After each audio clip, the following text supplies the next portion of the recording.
Bonjour tout le monde, la saison des parties classiques, parties longues, est terminée et on commence celle des blitz et des rapides. Et ça part aujourd'hui avec le récap de la B-Cup 3, tournoi hybride qu'on joue sur ordinateur à l'eSpot Paris, mais bon, avec du monde et avec arbitre.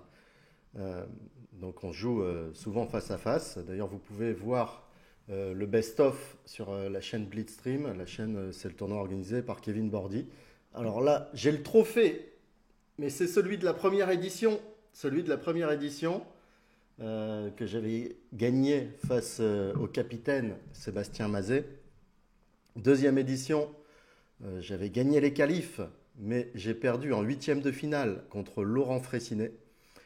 Et pour cette troisième édition, déjà en premier lieu, je pars le matin avec Alexandre, qui fera lui aussi un bon tournoi, on va dire, puisqu'il perd en huitième de finale contre Maxime Lagarde, mais qui se qualifiera et qui fera quand même un beau tournoi, un beau match. On part le matin et en arrivant, moi je décide de ne pas jouer le tournoi de Belette parce que la phase qualificative est toujours précédée d'un Belette qui m'avait assez épuisé la première fois. J'ai pas répété mon erreur, je me suis reposé un petit peu et on part sur un petit récap des qualifs. Alors les qualifs qui se jouaient en 5 plus 2. Euh, on avait fait une semaine, 4 matchs d'entraînement avec Alexandre Bakifron en 5 plus 2. Euh, donc, j'ai dû gagner les 3 ou 4 premières parties. Il n'y a pas grand chose à dire. On va juste s'arrêter sur les points importants parce que sinon, ça va être très très long. Cette partie, je vais vous la montrer en entier parce que je me prends une jolie prépa de l'adversaire. Je joue e 4. Pardon. Hop, je joue E4, il joue E5, cavalier F3, cavalier F6, cavalier prend E5, D6, cavalier F3, c'est une Petrov, je joue avec cavalier C3. On a une position très théorique, et ici il me joue fou E6, et sur grand roc, il tente, fou prend A2. Ok, pas facile, alors attention à les qualifs, faut être dans les 5 premiers, d'ailleurs dans les 4 premiers pour se qualifier sans départage. De la cinquième à la huitième place, il y a des matchs qui sont toujours très tendus. Euh, donc il faut vraiment pas se louper au début, hein, que ce soit pour le départage, et il y a beaucoup de grands maîtres. Donc voilà, deux, trois parties et on est vite en match de départage ou même au-delà. Donc il faut faire très attention. Sur fou prend A2, je réfléchis bien. Bon, évidemment, c'est B3 le coup. Ici, il fait A5. Roi B2, bien joué, A4. Là, je prends mon temps quand même. Je vois que roi prend A2, prend B3. Ok, là, il va y avoir pas mal de jeux après roi prend B3. Que ça soit d'ailleurs avec petit roc ici ou avec peut-être tour A5. Je sais pas. Mais il y a du jeu. J'ai l'impression que je peux jouer tour A1 qui a l'air beaucoup plus fort pour enfermer son fou. Et après AB, CB, fou prend B3, tour prend A8, dame prend A8, roi prend B3.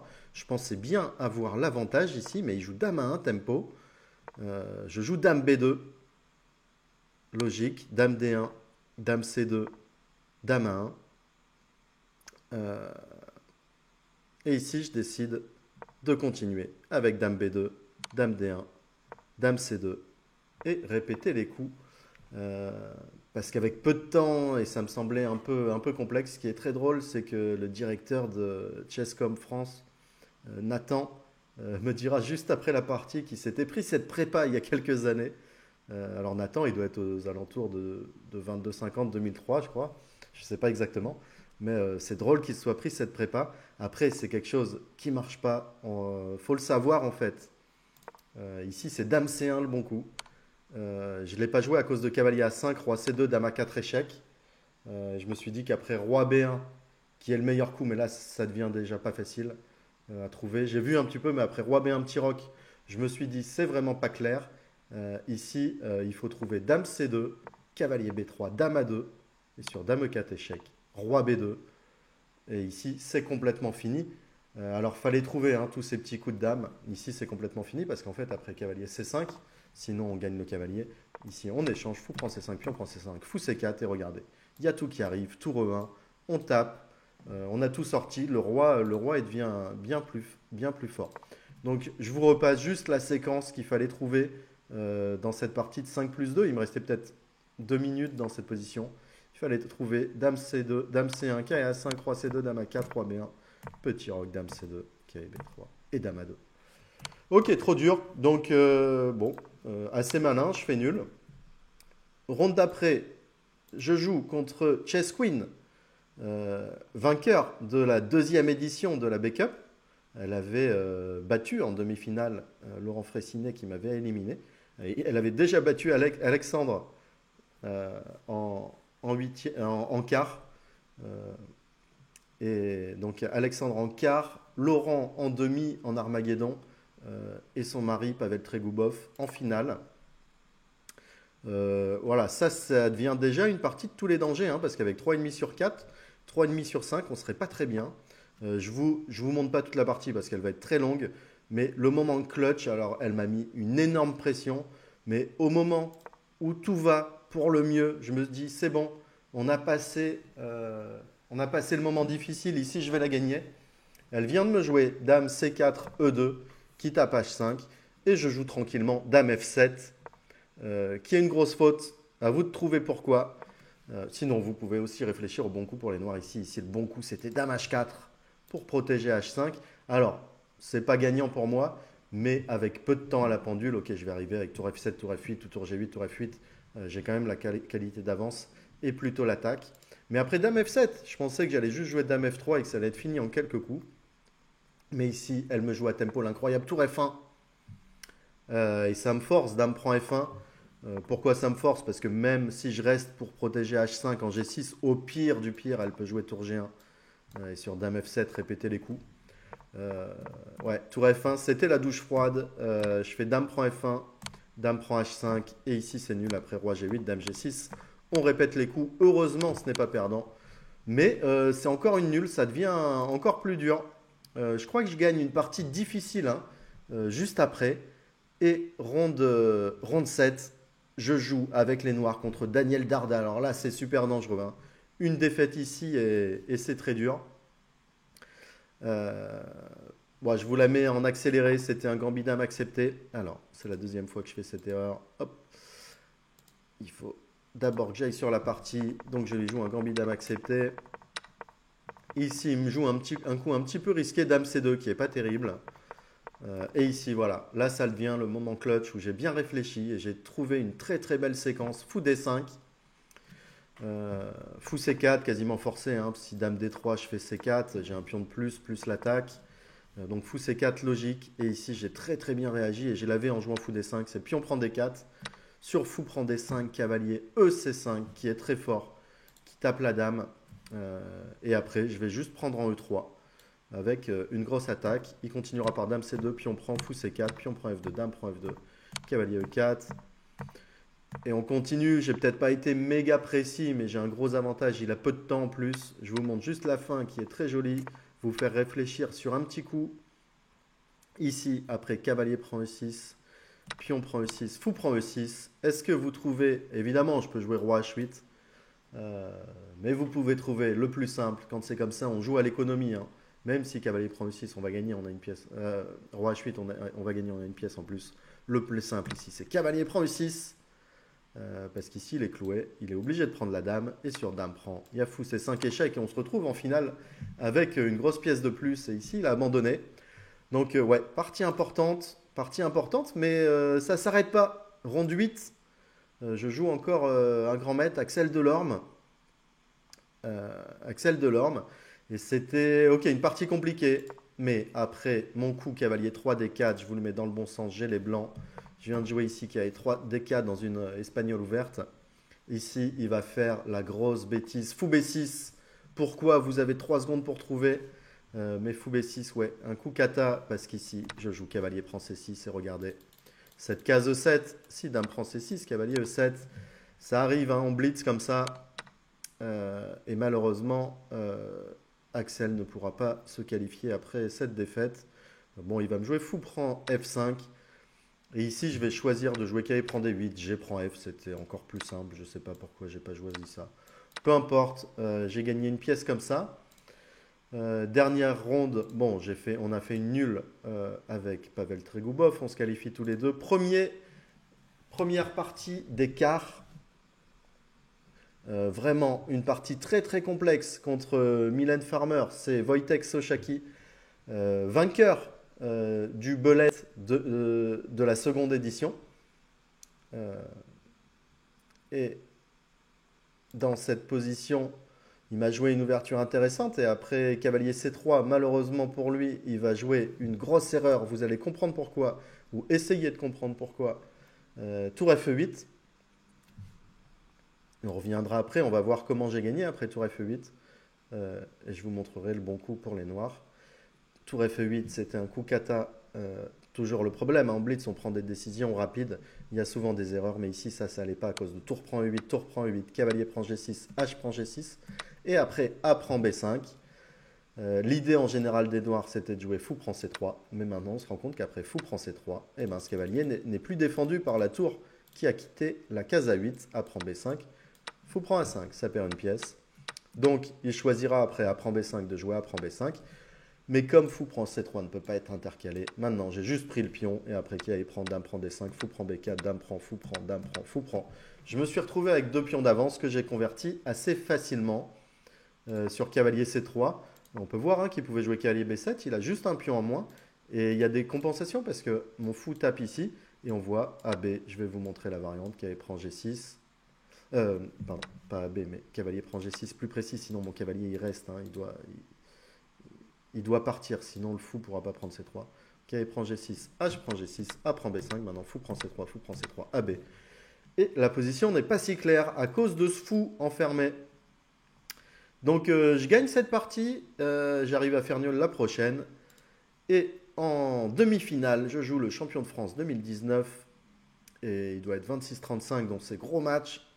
Gros match. Maxime Lagarde. Alors une première partie totalement décousue. Je vous montre juste la fin. Parce que je viens de la reanalyser pour vous et je ne pensais pas que ça s'était si mal passé. Alors au début il était nettement mieux, après j'étais totalement gagnant. J'ai voulu jouer un peu à l'économie. Et il revient dans une finale incroyable.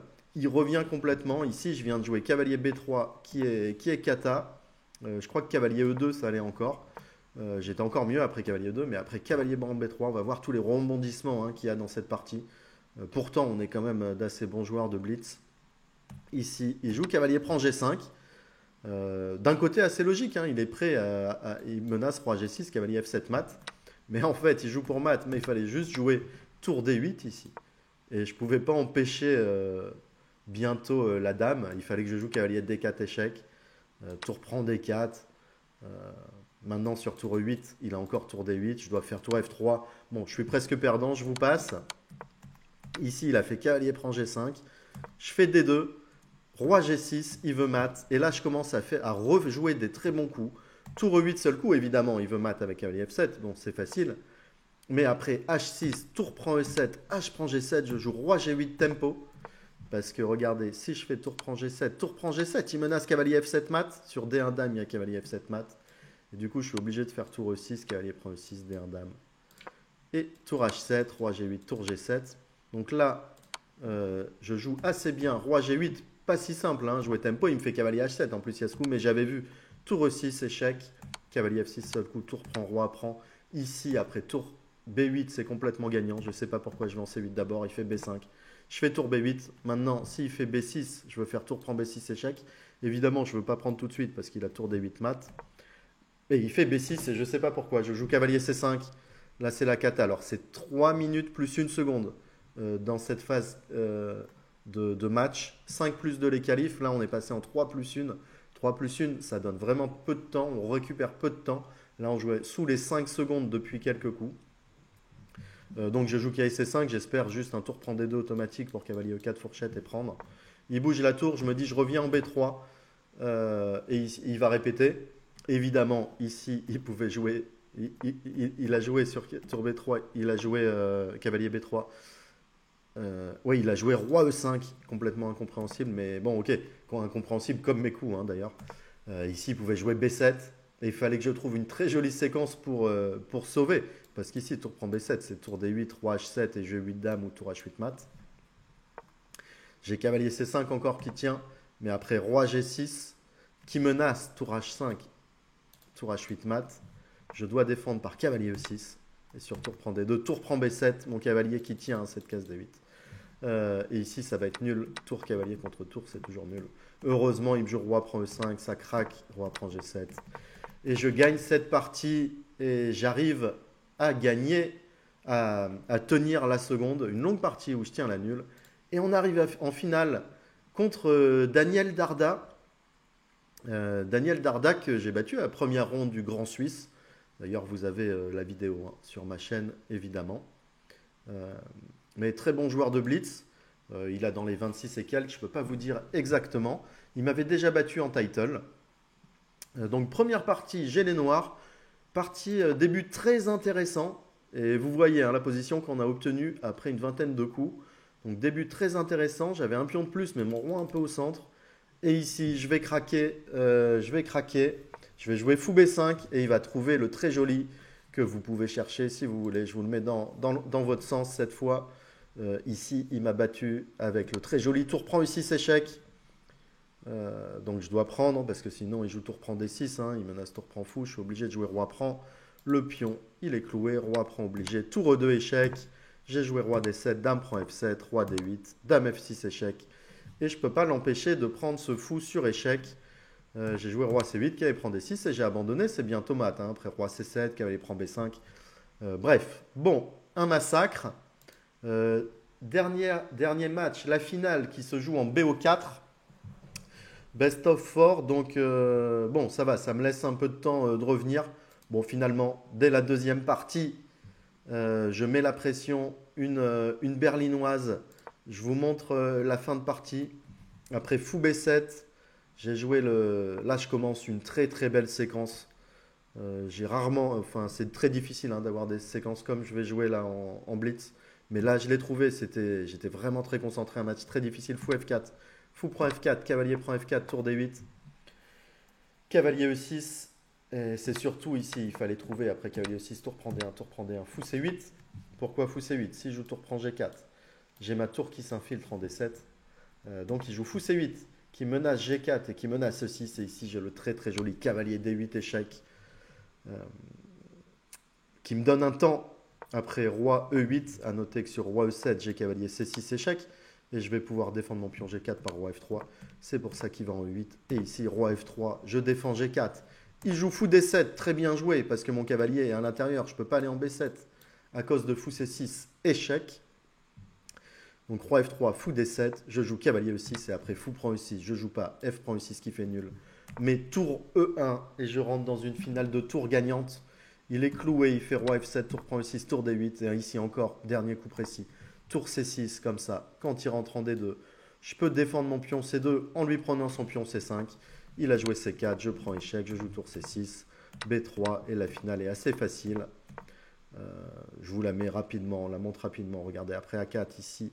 J'attaque latéralement, donc ma tour reste très forte, très active. Après BA, BA, je fais tour C4, on garde l'attaque latérale, A3, tour C3, tour A8. Et je passe de l'autre côté avec mon roi. Je m'infiltre facilement, roi G3, tour A4, roi H4. Je crée de nouvelles menaces. Roi H5, tour C7, échec, ça serait une menace. Il fait roi H6, tour C6, roi G7, roi H5. Menace tour C7 et de rentrer. Il joue tour A7, je reviens en C3. Et là, il est comme Zugzwang.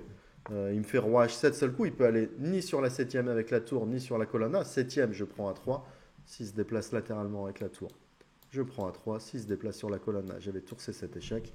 Donc il joue roi H7, j'attends 2 coups, 3 coups, et je joue tour D6. Je garde la menace sur F6. Il doit bouger sa tour parce que il pouvait encore tenter roi F7 peut-être, mais au pire, je vais jouer G5 de toute façon. Là, il joue tour B7 et je joue tour A6. Attaque à 3 et si la tour bouge de la 7e, comme il a joué tour échec, et roi G6, je m'infiltre et c'est mat. G6, il abandonne avant roi H6, tour H8 mat.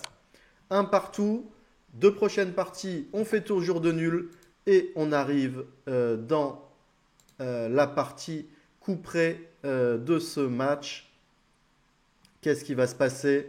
Celui qui gagne remporte le tournoi. Est-ce que je garde ce trophée?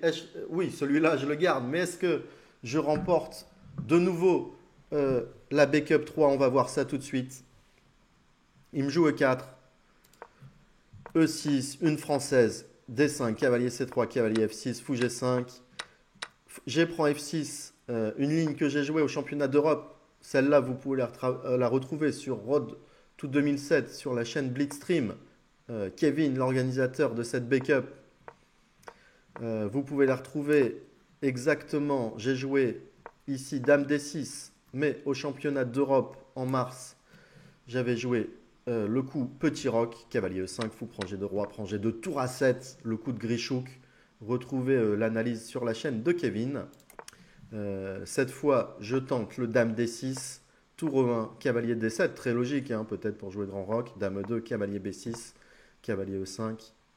Fou prend G2, roi prend G2, B4. Et c'est là que les choses vont s'envenimer. Ici, son cavalier n'a pas de case. S'il retourne en D1 ou B1, je veux prendre D4.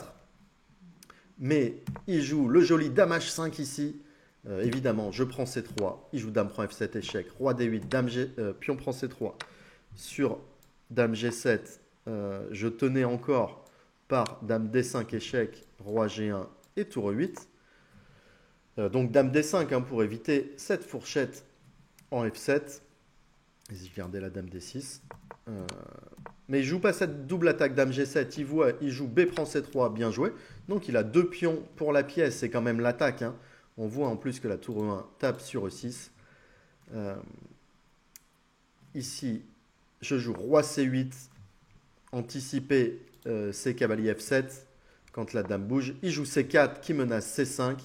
Et ici, je joue tour F8 tempo. Et en jouant tour F8, je me dis magnifique. Sur Dame prend H7, je vais jouer cavalier prend C4. Parce que sur cavalier prend C4, j'ai Dame D5 échec.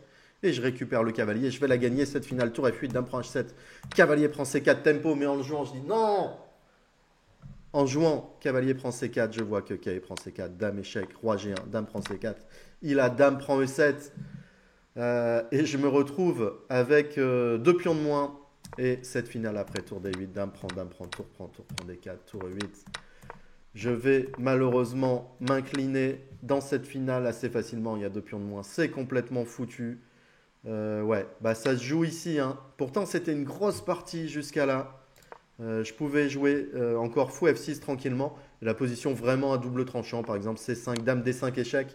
Cette fourchette, cette double menace sur cavalier Dame n'est pas si grave.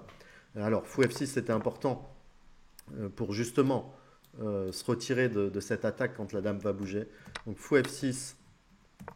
C5, Dame D5, cavalier F3, par exemple, cavalier C4. Ici, c'est vraiment pas clair. Hein. Par exemple, il peut jouer tour E2, aller taper sur E. Je fais roi B7 comme ça sur tour E1. J'ai tour à E8 pour défendre 6 et sur tour B1, roi C6. Une position qui serait folle. Malheureusement, j'ai fait cette grosse erreur. Et je m'incline. Et bah, le représentant belge, Daniel Darda, gagne cette 3e édition de la B-Cup. Bah, merci beaucoup à Kevin hein, qui organise ce super tournoi hybride. Cette fois, les places sont vendues en une demi-heure, une heure. Soyez dans les starting blocks si vous voulez jouer son prochain tournoi. J'espère qu'il aura l'occasion de l'organiser, la B-Cup 4. Et merci aux hosts, l'eSpot Paris, de permettre d'organiser un si bel événement. Bah, j'espère que cette vidéo récap vous a plu. Voilà, là, à une partie près, je loupe une belle victoire. J'ai quand même fait un bon tournoi et ça me donne de l'espoir pour le championnat de Blitz de Zagreb qui a lieu quelques jours plus tard. Allez, ciao tout le monde!